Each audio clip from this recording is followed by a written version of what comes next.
Yo, what up, everybody? This is your boy Big J Britton. The JTC is on the move. Sitting here watching the Golden State Oklahoma City game. We're treated to that great series. No matter who wins this series gets to go up against play Lebron James and the Cleveland Cavaliers in the finals after they get done beating the Toronto Raptors. That's going to be a good final. So we're treated to two good series in a row. I'm looking forward to it. I'm a huge basketball fan. Not so much anymore. I still love the game, but it's really annoying to watch now with all the flopping and the prima donnas and the fouls every 3 seconds. And the 80s and 90s and prior to that even, but I can only refer to 80s and 90s because, I'm an 80s kid. So, but those were... having Saturday mornings were the greatest. NBA on NBC, waking up and seeing you had basketball on early, midday, and late, and then you rolled right into Sunday, football all day. Those are my two favorite sports as a kid. Loved it. I was approached by my man Chris Daughtry the other day. He sent me a message. If you don't know who he is, check him out on Facebook. He is the author of the book From Boys to Gentlemen. He is a JTC mentor. He is a great man of God, a great father, just a great overall man. He's doing big things. He's traveling all over, everywhere, trying to make a difference in everyone's lives, one father and kid at a time. So he approaches me and says, as a sports guy, can you make something on the argument that LeBron James would have not survived? Or he's a big LeBron James supporter. I don't hold that against him. But let me check this score real quick. 37-34, second quarter. Golden State's up. But he would not have survived in the Jordan era. Now, I'm not a LeBron supporter or whatever you want to call it. I am a basketball fan. I love talent. LeBron James is a phenom. I have to say this because for some reason, whenever you say anything about Cleveland or LeBron, everybody starts crying a river a mile long. And it's unwarranted because it's called opinions. It's called debates. You're allowed to have two different opinions and debates. That's what makes it fun to do. So with that question being asked to me, I'm going to go back to the beginning of LeBron's career, and I was actually discussing this because we were talking about the best players of all time and how, hands down, LeBron's not even better than Kobe, let alone better than Jordan and other players like Wilton that have played years ago. And when asked why, I just brought up the fact that, Kobe Bryant mirrored his whole game around Michael Jordan. When he got to the NBA, he was 100% 18-year-old killer. He would get on the court, and he was a killer. Like Allen Iverson. Allen Iverson wanted to get on the court, and he was a killer. 3 seconds left on the clock. Game's on the line. Give me the ball. Make it or not. You're on my back. I got you. I'm getting this game, or we're losing it on me. Don't worry about it. I got you. They were killers. LeBron James was not. LeBron James was a big, huge, fast, strong guy who could jam the ball. He could beat you off the dribble. He could run you over, but he couldn't shoot for the life of him.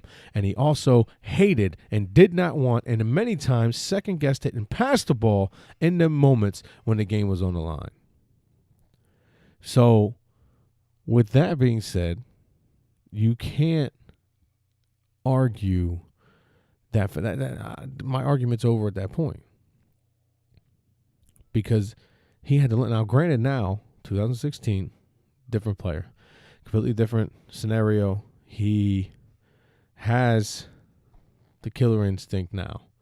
He now wants the ball, or at least is willing to shoot the ball. He still passes the ball with the game on the line, but maybe that makes him a little unselfish, granted. But now that he can actually do it, it's more of an argument that maybe it's unselfish, when before he couldn't do it. He's passing the ball because he couldn't, whatever. True or not, you're leaving it open to that interpretation because of the fact that game, that part of your game was lacking. So, going back to the original question, could LeBron James play in the Jordan era? And the answer, obviously, is yes, because he is too talented to say no.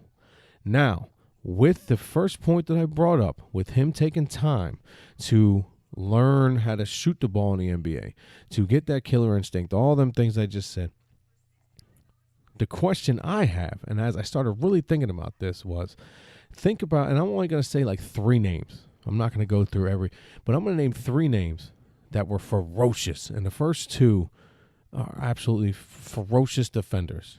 And when I say defenders, I mean going to punch you in the mouth if you come in the paint. It was a different day in the 80s and early 90s. Anthony Mason and Charles Oakley would have beat the brakes off you if you came into the paint. They did not care.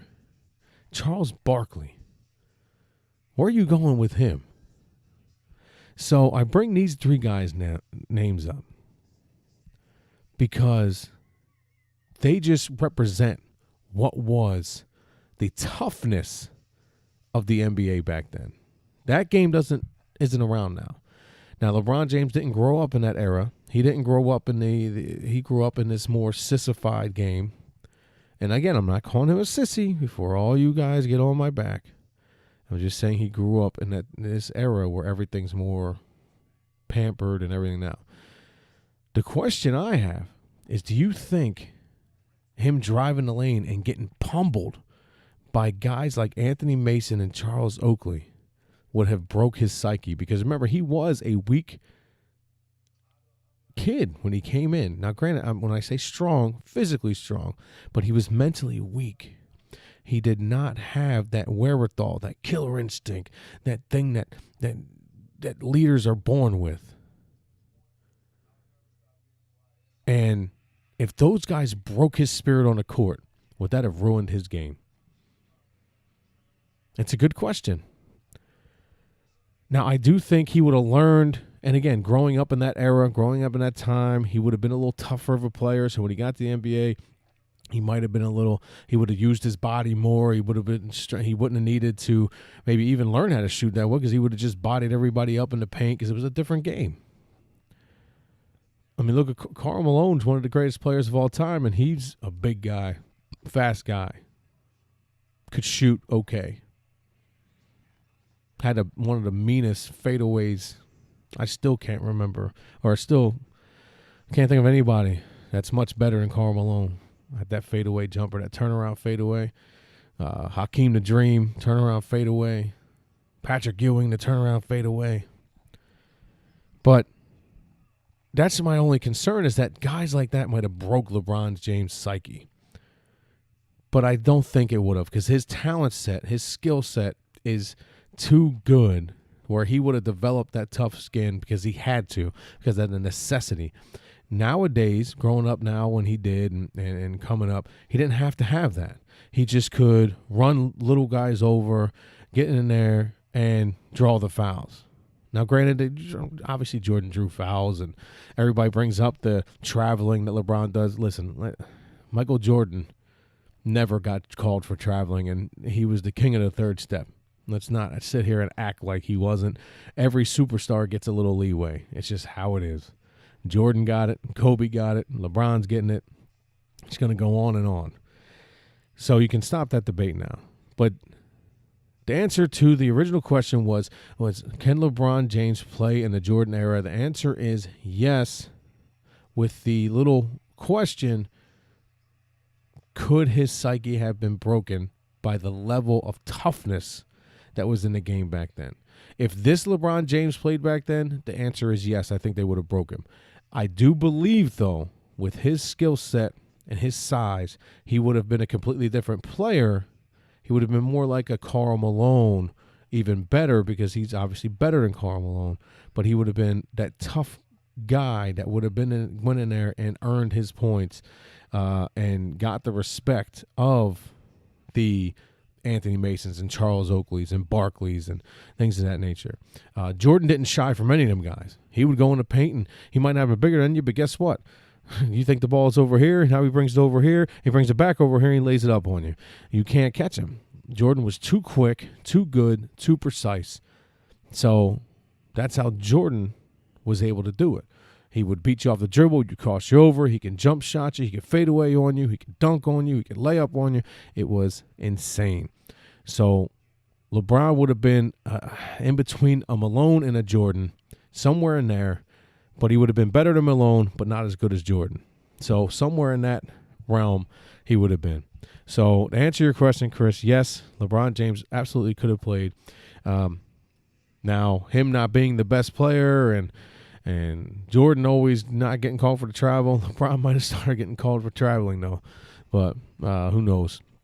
One thing he wouldn't have been able to do, and I'm going to get a lot of heat for this one, he wouldn't have been able to run to Miami to play with Dwayne Wade because there was none of that back then. There wasn't enough money to go around to pay more than one superstar and then a good player underneath him.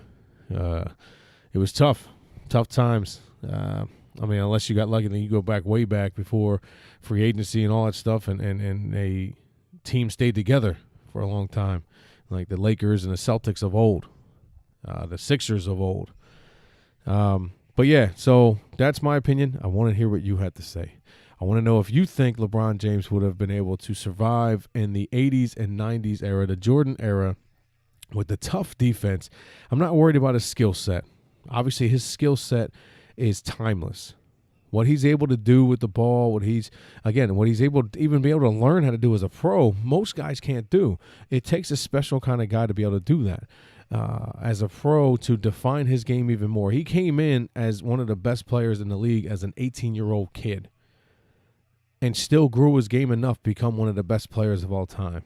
So as not a LeBron supporter, I can tell you unbiasedly that he is a great player because of what he has been able to do with his skill set and evolve in it even as an NBA player, and the way he's able to carry a team on his back. He is a superstar.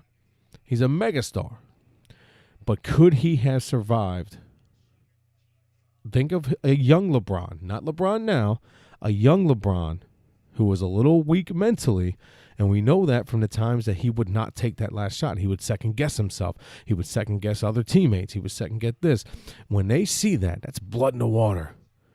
Latrell Sprewell would have choked him out. Anthony Mason would have punched him right in his throat.